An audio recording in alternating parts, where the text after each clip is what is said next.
Good evening and welcome to the finale of 31 Horror Nights 2023. It's October 31st, Halloween night, and tonight's movie is The Mortuary Collection. This is a dark and spooky anthology horror movie from 2019 where all the stories center around dead bodies in a specific mortuary. I believe the framing device is that this young woman somehow ends up in this mortuary and asks the mortician working there to tell her stories about the bodies, or maybe it's unprompted stories about the bodies. But the person telling the stories, basically our crypt keeper for the evening, is a man played by Clancy Brown. You might not recognize his name, but you will definitely know his most famous role, Mr. Krabs from SpongeBob. Just from watching the trailer, I'm excited. This movie looks really good, really dark, really fun, perfect for Halloween. I'm gonna go check it out. Oh my gosh. I had given up hope. I had fully resigned to the fact that this would be the first year without a 10 out of 10 movie. But at the very end, the Mortuary Collection came through. This movie is brilliant. I loved it. 10 out of 10. This has everything you could want in a horror movie. Amazing acting, great sets, wonderful scares, a good dark sense of humor, and an amazing twist at the end. This deserves cult classic status with Trick or Treat. It's really late, but if you want a movie to watch on Halloween night, I would highly recommend The Mortuary Collection. The framing story is that Clancy Brown plays a mortician named Montgomery Dark who's unbelievably creepy in an almost comical way. He has a very, very deep voice, and while I can't say there was absolutely no Mr. Krabs in it, it was different enough for me to not think about that while I was hearing him talk. After a funeral for a little boy, he gets a visitor, someone who wants to apply for a job due to the help wanted sign outside the mortuary. Her name is Sam, and she serves as a good foil to Montgomery Dark. It's made clear that Montgomery is used to everybody being creeped out by him, so it's throwing him and I guess the audience off too when she doesn't seem to respond the way that other people do. She's playful, she's charming, she has kind of a dark, wry sense of humor. Caitlin Custer nailed it with this performance. Just like Trick or Treat, this movie is absolutely dripping with Halloween aesthetic. But while Trick or Treat was a lot more childish in its imagery, stuff like jack-o'-lanterns and werewolves, the style in the Mortuary Collection is a lot more gothic. All the sets in this movie are beautiful. Besides the main framing story of the job application for the mortuary, there are 4 stories told in this movie, and they keep getting better as the movie goes on. They get scarier, they get more complex, they get more creative, and it all culminates with the final story leading into the spectacular conclusion of the framing story. This is the best anthology horror movie I've ever seen. And I remember how surprised I was when Sam took off his mask at the end of Trick or Treat. This movie has 3 of those twists at the end.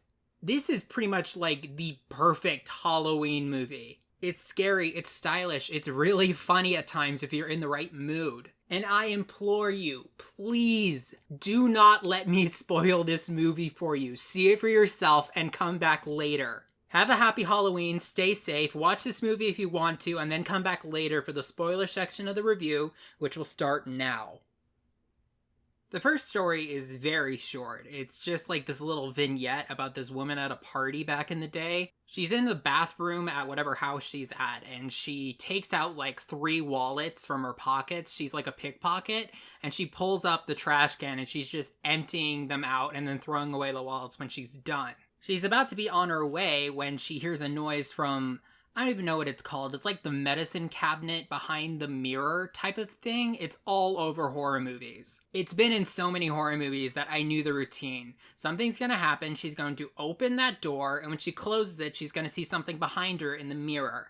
However, the movie knows this routine too, and it subverts your expectations by having it so that she can't even open it at all. She keeps trying to pry it open. She ends up using a nail file to pick the lock, and when she opens it, there are these weird gross tentacle things inside. So now she's desperately trying to keep the door closed, and for some reason when the banging and thrashing behind the door stops, she doesn't just run out of the room as fast as she can. She tries to sneak out And obviously that was the wrong choice because the tentacles burst through in a admittedly not very good CGI effect, grab her and pull her in until she like breaks in half to fit. I was not impressed with that first story, and neither was Sam. She says that it was a little too short, a little too simple. So Montgomery responds by beginning his next story. The second story was the most comedic in tone, and it had some moments I didn't care for, but overall the idea of it is really good. The main character is this frat boy named Jake who kind of acts like the frat in that South Park episode where they're like super politically correct and like feminist, but he's really just looking to get laid. They kind of nailed this character archetype. He was handing out condoms to the ladies on campus and talking about some quote, I don't even know if it's true, some Karl Marx quote by like, society's progress is measured by women's standing in society. And he's like, do Karl Marx proud, be sexually liberated, and be safe. And then he's handing out condoms. He seems like a little full of himself and pompous, but he doesn't seem like a jackass or like a horrible person. I mean, he's a horn dog and he's kind of sleazy, but he's not like mean to the girls he's with. However, one thing he definitely is a hypocrite. Because when he hooks up with a woman he met earlier that day named Sandra, who ended up at the party, he asks her to turn around so that he can remove the condom and throw it away. However, the next day he wakes up with a rash, severe nausea, and the possibility that he might have gotten something from her. So he goes to a clinic and meets this doctor, and this doctor character is like reoccurring in the rest of the movie. The way he acts is like if the phrase, "we like to have fun around here," was made into a person. Some labs are done, and the doctor acts really confused and concerned about something and then makes up an excuse to leave. And I guess that there was one of the tests that they conducted was measuring HCG or something, because on his labs he's marked as pregnant. And indeed he is. His belly keeps swelling in this weird, disgusting, veiny shape. His water breaks all over all of his frat brothers, and when he goes to that girl Sandra's house, her parents, they don't act surprised, they just act annoyed. We never know what Sandra's deal is, but whatever's happening is apparently not an uncommon occurrence since they have, like, the routine down pat. They got him on a table with stirrups and everything, and he has to deliver the baby. And then he asks, how is this going to come out? The mom says, the same way it came in. And then we do briefly see his penis inflate and then explode in a bloody mess, killing him instantly. It reminded me of that meme, Mr. Electric, send him to the penis explosion chamber immediately. The third story deviates from the first two in the way that it's not like someone who's clearly in the wrong and doing something wrong.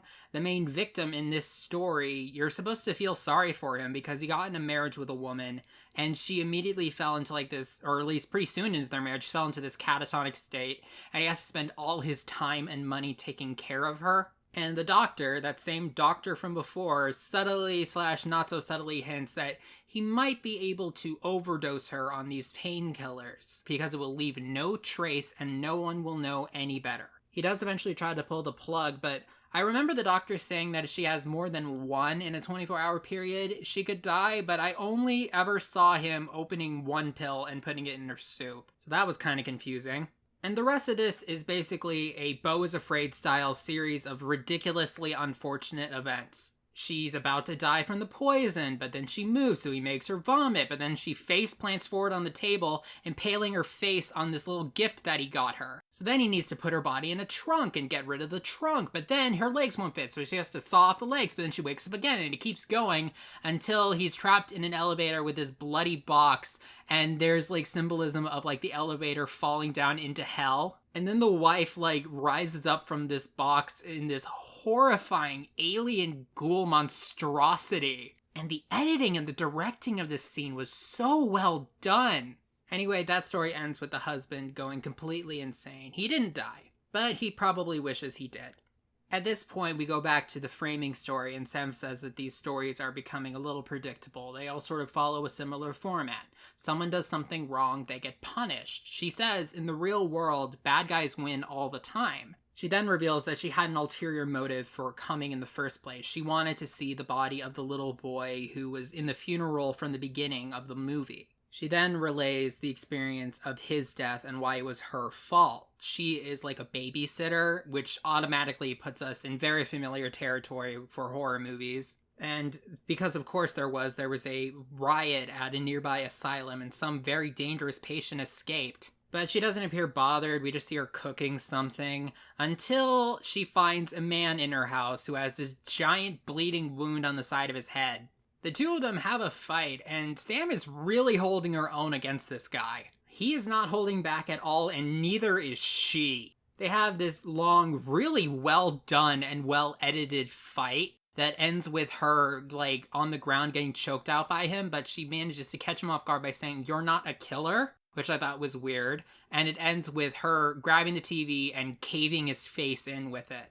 But then the big twist comes. The parents come home and the dad is that doctor. And when they find that man's body, they say, "Oh my gosh, this is Sam the babysitter." The young lady who we thought was Sam this whole time was never the babysitter for that kid. She was the escaped mental patient from the asylum. She is a serial killer that they call the Tooth Fairy. And that meal that we saw her cooking earlier, that was the kid. Just like with the first story, how the movie sort of understands what expectations we have, they completely flip the script. The young woman doing the babysitting, or at least what we assume to be the young woman doing the babysitting, is actually the psycho killer, and the strange man is the person trying to protect the kid. When he kept saying, "Where's the boy?" he wasn't saying, "I want to find him because I want to kill him. I want to find him so that you don't kill him." And I guess he was only acting so dazed and confused because he had a giant bleeding wound on his head. It's a great example of being very aware of what the audience will assume and using that to trick them. But that was merely twist number 1. Back at the mortuary, we now see that Sam, or I guess her real name is Charlotte, talking to Montgomery, and she says that the only reason why she wanted to come here was to get her trophy, one of the teeth from the kid. She then stabs him, hoping to keep him quiet, but he doesn't bleed blood. He, leaks embalming fluid.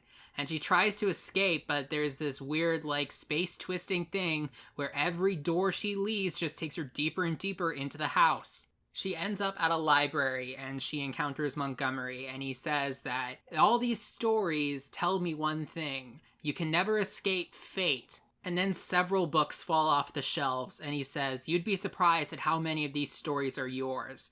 And then burned child zombie corpses come out of the books. It was all of her victims, and they attack her, and they, kill her. They rip her apart. That was twist number 2, that all these supernatural elements, they probably weren't stories. They were probably real. And the fact that Montgomery Dark was very creepy and spooky was not a subversion of expectations. It was just indicative of who or what he really is. But then we get the final and greatest twist in this movie. In the scene right before Charlotte gets murdered, there were a couple lines of dialogue that didn't really make sense. Montgomery talked about how he used to be just like her, thinking that he was above the laws of the universe and that he could escape fate. And then when Charlotte says, "I'm the one who decides how my story ends, nobody else," he just says, "No, your story is just beginning." He stitches up and embalms Charlotte's corpse, and then he walks outside of the mortuary for the first time in the movie, and when he goes out into sunlight, he turns into dust and explodes. And then Charlotte's corpse wakes up. She is now forever trapped in the mortuary, at least until the next person comes along, as the new mortician. And the final scene in this movie is her finishing some story to this little boy who we saw delivering papers at the beginning of the movie. And when he says he has to go, she stands up. And by the way, she's in old age makeup. She says, "Are you sure you want to leave? I was just about to make dinner." And then the movie ends. Oh my gosh, what an incredible ending for this movie. This is what I mean when I say that there are some horror movies you can have fun with. This movie was fun because it was darkly humorous and because the story was brilliant. It knew what expectations you'd have going into it. All the things that didn't make sense throughout the movie just come together. I absolutely loved the Mortuary collection. For the first time in Horror Nights history, the best was truly saved for last. If you like horror movies, you should check this out. If you like dark comedies, you should check this out. If you thought Trick or Treat was great, I think this was Trick or Treat but better. The Mortuary collection is no doubt a 10 out of 10 horror movie, perfect for Halloween. I absolutely loved it, and it was the perfect way to finish off Horror Nights 2023. Happy Halloween, stay safe out there, and I don't know when I'm going to upload next, but it will not be tomorrow. Have a good night.